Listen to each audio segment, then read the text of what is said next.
సంవత్సరాల తరబడి ఎన్ని మందులు వాడినా మీ మోకాల నొప్పులు తగ్గట్లేదా? ప్రాణ పెయిన్ క్లినిక్ లో అత్యాధునిక చికిత్స. తెలంగాణలో సర్పంచ్ ఎన్నికలు మరింత ఆలస్యం కాబోతున్నాయా? సీఎం రేవంత్ రెడ్డి లోక్సభ ఎన్నికల ప్రచారంలో జూన్లోనే లోకల్ బాడీ ఎన్నికలు జరుపుతామని ప్రకటించిన హామీ అమలు కాదా?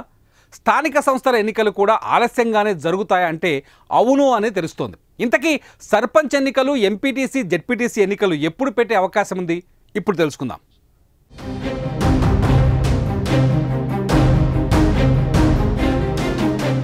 తెలంగాణ రాష్ట్రంలో 2019 కొత్త సంవత్సరం తొలి రోజునే సర్పంచ్ ఎన్నికల నోటిఫికేషన్ జారీ అయింది.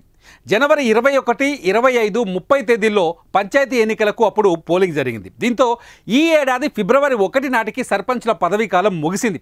అయితే అప్పటికి కొత్తగా ఏర్పాటైన కాంగ్రెస్ ప్రభుత్వం అదే ఊపులో వెంటనే సర్పంచ్ ఎన్నికలు జరిపిస్తుందని అందరూ భావించారు. కానీ సమయం సరిపోదు అనుకున్న రేవంత్ సర్కార్ పంచాయతీలకు అధికారులను ఇన్ఛార్జీలుగా నియమించింది.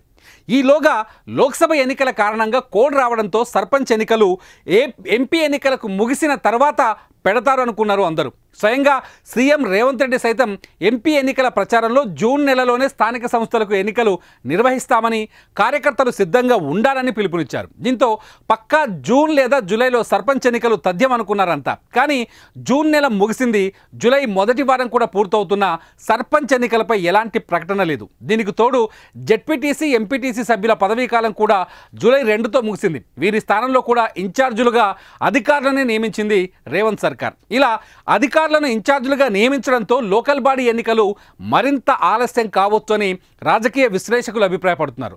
ఇకపోతే సర్పంచ్ ఎన్నికల్లో రిజర్వేషన్లు ప్రభుత్వానికి పెద్ద తలనొప్పిగా మారినట్టు తెలుస్తోంది. 2019లో కేసీఆర్ ప్రభుత్వం చేసిన చట్టం ప్రకారం ఒకే రిజర్వేషన్ 2 పర్యాయాలు ఉండేలా ఉంది.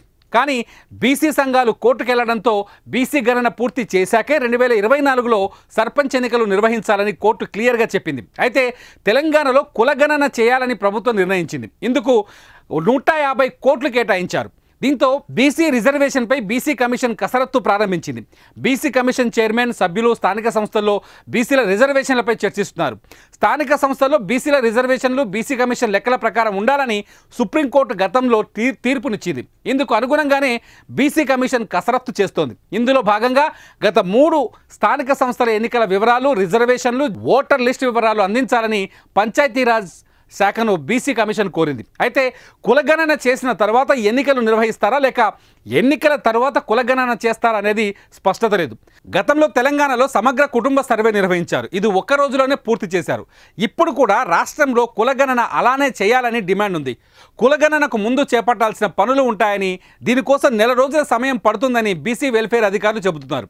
కులగణన కోసం నోడల్ ఏజెన్సీల ఎంపిక, ఆల్ పార్టీ మీటింగ్, ప్రజా సంఘాలతో మీటింగ్, మేధావులు అభిప్రాయాలు కూడా తీసుకోవాలని వారు చెబుతున్నారు.